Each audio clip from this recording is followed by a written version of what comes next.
Breaking news. ఈ వార్త చెప్పే ముందు మీకు ఒక అప్పీల్ చేస్తున్నాను.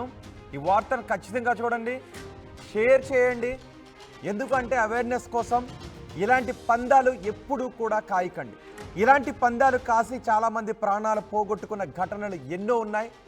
పందెం ప్రాణం మీదకి ముప్పు తీసుకుని రాకూడదు. ఇలాంటి పందాలు కాయకండి. పందెం సరదాకు మున్నేరువాగలో ఒక వ్యక్తి దూకి గల్లంతయ్యాడు. ఎన్టీఆర్ జిల్లా నందిగామ పెద్ద బ్రిడ్జి దగ్గర ఈ ఘటన జరిగింది. మున్నేరువాగలో దూకి ఒడ్డుకు చేరితే 2000 రూపాయలు ఇస్తానని పందెం కాశాడు. పందానికి ఒప్పుకొని వాగులోకి దూకాడు ఆ వ్యక్తి. మాడుగుల గోపీచంద్ అనే వ్యక్తి మున్నేరువాగులోకి దూకిన దృశ్యాలు ఆర్టీవీ స్క్రీన్ పైన చూస్తున్నారు. పందెం కాశాడు, 2000 రూపాయలు పందెం కాశారు. వాగులోకి దూకి ఒడ్డుకు చేరితే 2000 రూపాయలు ఇవ్వాలి. ఈ పందెం కాసి గోపీచంద్ వాగులోకి దూకాడు. కానీ గోపీచంద్ ఆ తర్వాత ఆ వాగు ఉధృతికి ఈదలేక తను గల్లంతయ్యాడు. ఇప్పుడు గోపీచంద్ ఎక్కడున్నాడో తెలియడం లేదు. పందానికి ఒప్పుకొని వాగులోకి దూకాడు మాడుగుల గోపీచంద్. వాగులో గోపీచంద్ గల్లంతయ్యాడు. గోపీచంద్ కోసం గాలింపు చర్యలు కొనసాగుతున్నాయి. మున్నేరువాగు ఉధృతంగా ప్రవహిస్తోంది.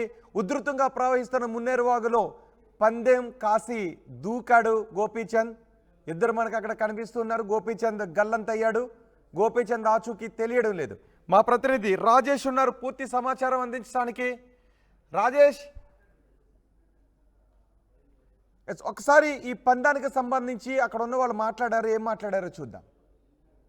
వచ్చి ఒక ఆటో వేసుకొని వచ్చారు. నేను అట్లుండి వస్తున్నా. వాళ్ళిద్దరిలో దూకినోడు చచ్చిపోయినోడు పందెం కాల్చింది. 2000 ఇస్తా దూకరా, దూకడు రా నేను దూకొస్తా అని ఈడు దూకిండు. ఈడు వెనక స్టైల్కి ఈడు దూకిండు. వాడు వచ్చిండు, ఈడు వల్ల కాల. ఎవరెవరమ్మా దూకింది? ఇంటి పేరు మాడుగుల చంటి అను రోషియ. వాళ్ళ ఇంటి పేరు తెలియదు. ఇప్పుడు వీళ్ళు పంచాలు కాసుకుని దాంట్లో దూకారా? ఏమని పంచాలు కాసుకున్నారు వీళ్ళు? అటు దూకి ఈ ఒడ్డుకొస్తే 2000 ఇస్తారంట చనిపోయిన అబ్బాయి. కానీ దూకింది. పందెం కాసారు, అటువైపు దూకి మరొక వైపుకి రావడం. చాలామందికి ఇలాంటి పందాలు కాస్తూ ఉంటారు. ఇలా పందాలు కాసి చనిపోయిన ఘటనలు ఎన్నో ఉన్నాయి. ఇప్పుడు మళ్ళీ అలాంటి ఘటన చోటు చేసుకుంది. సహజంగా ఊళ్ళలో చెరువుల దగ్గర కూడా చెరువు గట్టిగా నిండినప్పుడు ఆ చెరువులోకి దూకి ఈ ఒడ్డు నుంచి ఆ గట్టుకు వెళితే ఇంత అని పందెం కాసుకుంటూ ఉంటారు. అలా దూకి చెరువు బురదలో కూరికిపోయి చనిపోయిన వాళ్ళు చాలామంది ఉన్నారు. సగం ఈదిన తర్వాత ఇక ఆయాసం వచ్చి ఊపిరాడక అందులో మునిగిపోయి చనిపోయిన వాళ్ళు కూడా చాలామంది ఉన్నారు. ఈ వార్త మిమ్మల్ని కొంచెం భయభ్రాంతులకు గురి చేసేది అయినప్పటికీ అవేర్నెస్ కోసం ఈ వార్తను ప్రసారం చేస్తున్నాం. ఇలాంటి పందాలు ఎప్పుడూ కాయకండి. ఇలాంటి పందాలు కాసే వాళ్ళని మీరు ప్రోత్సహించకండి. ఎవరైనా ఇలాంటి పందాలు కాసేటప్పుడు పక్కన స్నేహితులు ఎవరైనా ఉంటే ఈ పందెం వద్దు అని వారించండి. ఇలాంటి పందాలు వద్దు అని. ఎందుకంటే పందాలు కాసినప్పుడు ఏమైనా జరగచ్చు. ఇప్పుడు కూడా అలాంటి ఘటన చోటు చేసుకుంది. మా ప్రతినిధి రాజేష్ ఉన్నారు. రాజేష్తో మాట్లాడదాం. రాజేష్, ఏంటి ఈ పందెం గురించి మీ దగ్గర ఉన్న సమాచారం ఏంటి? గల్లంతైన వ్యక్తి ఆచూకీ ఏమన్నా తెలుస్తోందా? ప్రస్తుతానికి ఇంకా అతని ఆచూకీ లభ్యం కాలేదు. మునేరు వరద ఉధృతి ఎక్కువగా ఉండడంతో ముందుకి కొట్టుకుపోయి ఉంటాడని పోలీసులు అనుమానిస్తున్నారు. రెవెన్యూ వాళ్ళతో పాటు అక్కడ ఉన్నటువంటి స్థానికంగా ఉన్నటువంటి గజఈతగాళ్లతో అతని కోసం గాలింపు చర్యలు అయితే చేపట్టారు. నిజంగా ఇది ఒక ఇలాంటి ఘటనలు చూస్తే కనుక నిజంగా ఎంత ఇదిగా ఉందో పరిస్థితి అర్థం చేసుకోవచ్చు. ఎందుకంటే మద్యం మత్తులో ఉండి అంత పెద్ద బ్రిడ్జి అంటూ ఉంటారు దాన్ని. మున్నేరుకు సంబంధించినటువంటి ఆ వాగు మీద కట్టినటువంటి పెద్ద బ్రిడ్జి అంటూ ఉంటారు. ఆ బ్రిడ్జి మీద ఉండి చాలాసేపు వాళ్ళిద్దరూ అక్కడ కూర్చుని మాట్లాడుకున్నారంట. మాట్లాడుకున్న తర్వాత మద్యం తాగి ఇద్దరు వచ్చి అక్కడ మాట్లాడుకున్న తర్వాత ఏదో మాటల మధ్యలో వచ్చి ఈత గురించి మాట్లాడుకుంటూ ఈత గురించి మాట్లాడుకుంటూ నువ్వు దూకితే 2000 ఇస్తాను, ఈ మునేరు వరద ఉధృతంగా ప్రవహిస్తుంది, నువ్వు దూకితే 2000 ఇస్తానంటూ మాడుగుల చంటి రోసయ్యని చెప్పాడు. ఈ నేపథ్యంలో రోసయ్య నేను దూకి చూపిస్తాను 2000 రెడీ చేసుకొని చెప్పాడని తెలుస్తుంది. ఈ నేపథ్యంలో రోసయ్య దూకిన తర్వాత చంటికి అంటే మాడుగుల చంటికి అనుమానం వచ్చింది. లోపలికి వెళ్ళిన తర్వాత రోసయ్య ఈదుకుంటూ వచ్చేస్తే నా 2000 పోతాయని భయంతో వెంటనే మాడుగుల చంటి కూడా లోపలికి దూకినట్లుగా స్థానికులు చెబుతున్నారు. ఈ నేపథ్యంలో అప్పటికే మధ్యమత్తులో ఇద్దరు ఉన్నారు. కానీ రోసయ్య బయటికి రాగలిగాడు, కానీ చంటి మాత్రం బయటికి రాలేకపోయాడు. ఆ వరద ఉధృతికి కొట్టుకుపోయాడు. మనం లైవ్ వీడియో కూడా మనం చూస్తున్నాం. ఆ విజువల్స్ చాలాసేపు నీళ్ళ మీద పైకి కిందకి అతను కొట్టుకున్నాడు. ఈత కొట్టే ప్రయత్నం చేశాడు, కానీ అతనికి మద్యం మత్తులో ఉండడంతో ఈత కొట్టలేని పరిస్థితి ఆ విజువల్స్ మనం చూస్తున్నాం. కానీ రోసయ్య మాత్రం బయటికి అంటే ఈదుకుంటూ ఆయన ఒడ్డుకు వచ్చేసాడు, కానీ చంటి మాత్రం రాలేక గల్లంతైన పరిస్థితి. ప్రస్తుతం అతని కుటుంబ సభ్యులు అక్కడ చేరుకుని బోరును విలపిస్తున్నారు. 2000 రూపాయల కోసం పందెం కాసి ప్రాణాల మీద తెచ్చుకున్నారంటూ బోరున విలపిస్తున్న పరిస్థితి ప్రస్తుతం ఉంది. వీళ్ళంతా నందిగామ సంబంధించినటువంటి నందిగామ టౌన్లో ఉన్నటువంటి 6వ వార్డుకు సంబంధించిన వాళ్ళని కూడా తెలుస్తుంది. ప్రస్తుతం పోలీసులు అదేవిధంగా రెవెన్యూ అధికారులు అక్కడ చేరుకున్నారు. గజి అక్కడ వాళ్ళిద్దరూ కనిపిస్తున్నారు. రోసయ్య ముందుకు ఈదుకుని వెళ్ళాడు, మళ్ళీ వెనక్కి వచ్చాడు, అందులో మళ్ళీ తన దగ్గరకు వచ్చాడు, మళ్ళీ ఈదుకుని వెళ్ళిపోయాడు. అసలు రోసయ్య ఎక్కడున్నాడు? ఆ దృశ్యాలు మనకు కనిపిస్తుంది. ఇద్దరు దూకారు, ముందుకు వెళ్ళిపోయాడు, మళ్ళీ వెనక్కి వస్తున్నాడు. అందులో రౌండ్ సర్కిల్లో ఉన్న వ్యక్తి చంటి మళ్ళీ వెనక్కి వచ్చాడు. వెనక్కి వచ్చిన తర్వాత ఏం జరిగి ఉంటుంది అక్కడ? కాదు, ఈదుకుంటూ వెళ్లే వ్యక్తి రోసయ్య, అక్కడ స్టక్ అయిపోయిన వ్యక్తి చంటి అక్కడ ఆగిపోయాడు, ఈత కొట్లకు ఆగిపోయాడు. రోసయ్య ఒడ్డుకు వెళ్లే క్రమంలో ఒకసారి వెళ్ళి మళ్ళీ వెనక్కి వచ్చాడు. చంటిని తీసుకొచ్చే ప్రయత్నం ఏమైనా చేయడానికి వచ్చి వెనక్కి వచ్చినట్టు అనిపిస్తుంది, కానీ చంటిని తీసుకోకుండానే ఆయన రోసయ్య ఒడ్డు మీదకి వెళ్ళిపోయారు. ఈ లైవ్ వీడియోని అక్కడ పైన స్థానికులు కూడా వీడియో తీశారంటే అక్కడ ఆల్రెడీ అక్కడ జనం మధ్యలోని వీళ్ళిద్దరూ పందెం కాసుకుని తెలుస్తుంది. ఇద్దరు చాలా మంది జనం ఉన్నప్పుడే వాళ్ళిద్దరూ అనుకునే దూకినట్టు తెలుస్తుంది. అయితే చంటి గల్లంతయ్యాడు. ప్రస్తుతం రోసయ్య మాత్రం ఒడ్డుకు చేరుకున్నారు. పోలీసులు రోసయ్యని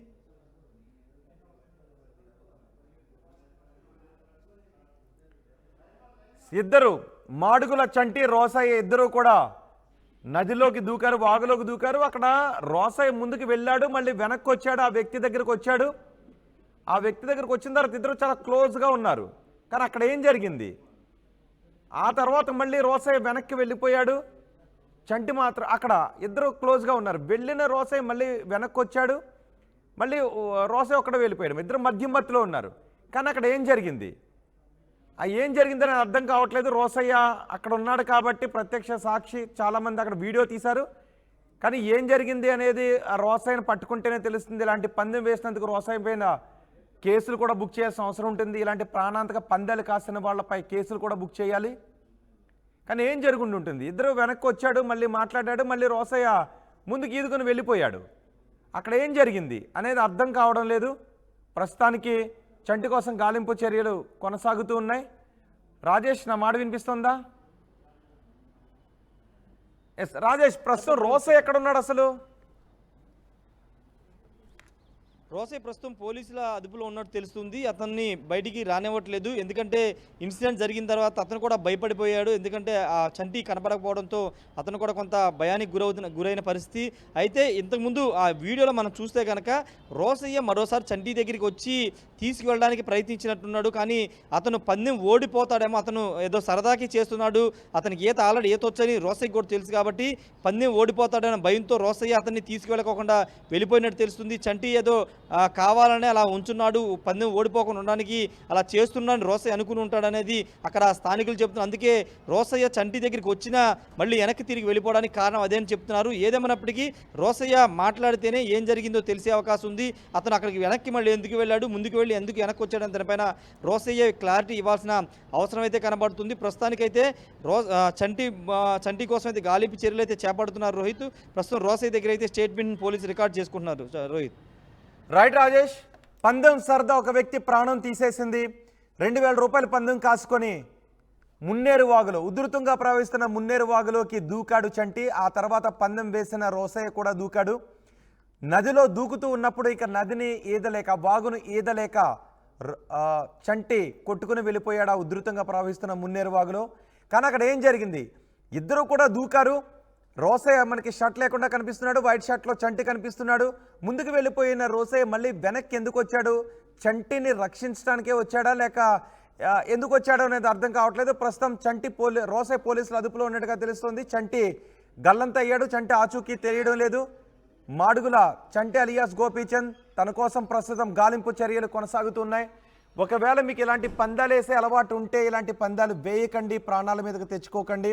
ఇలాంటి పందాలు వేసేటప్పుడు ఇంకెవరైనా అక్కడ ఉండుంటే వారించండి. ఇలాంటి పందాలు వేసే వాళ్ళపై నిజానికి కేసులు బుక్ చేయాల్సిన అవసరం ఉంటుంది. ప్రమాదకర పందాలు, ఉధృతంగా ప్రవహిస్తున్న వాగుల్లో దూకి ఒడ్డుకు రావడం, 2000 రూపాయల పందాలు వేసుకుని ప్రాణాల మీదకు తెచ్చుకోవడం, ఇప్పుడు గోపీచంద్ కుటుంబం రోడ్డు పైన పడింది. ఇలాంటి పందాలు వేసే అలవాటు ఉంటే మీరు మానుకోండి, ప్రాణాల మీదకు తెచ్చుకోకండి. పందాలు వేసేటప్పుడు ఎవరైనా ఉంటే వాళ్ళని ఆ పందాల నుంచి ఎంకరేజ్ చేయకండి. ఆ పందాల నుంచి విరమించుకునేలా మీరు కూడా చర్యలు తీసుకోండి. ఒకవేళ వాళ్ళిద్దరూ పందాలు వేసుకుంటున్నారు, సరదాగా చూద్దాం, వేడుకలు చూడకండి. ఇలా ప్రాణాల మీదకి తెచ్చుకుంటే ఒక కుటుంబం రోడ్డున పైన పడుతుంది.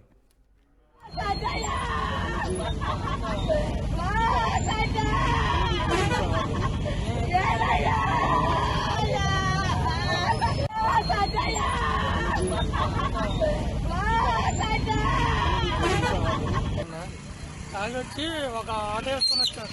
నేను అట్లుండి వస్తున్నా. వాళ్ళిద్దరిలో దూకినోడు చచ్చిపోయినోడు పందెం కాల్చాడు. 2000 ఇస్తా దూకరా, దూకడు రా అని. నేను దూకొస్తా అని ఈడు దూకిండు. ఈడు వెనక స్టైల్కి ఈడు దూకిండు. వాడు వచ్చిండు, ఈడు వల్ల కాదు. ఎవరెవరమ్మా దూకింది? ఇంటి పేరు నాడు కంటి అను రోషియా, వాళ్ళ ఇంటి పేరు తెలియదు నాకు. ఇప్పుడు వీళ్ళు పందాలు కాసుకుని దాంట్లో దూకారా? ఏమని పందాలు కాసుకున్నారు వీళ్ళు? అటు దూకి ఈ ఒడ్డుకొస్తే 2000 ఇస్తానంట. చనిపోయిన అబ్బాయి దానికి దూకింది.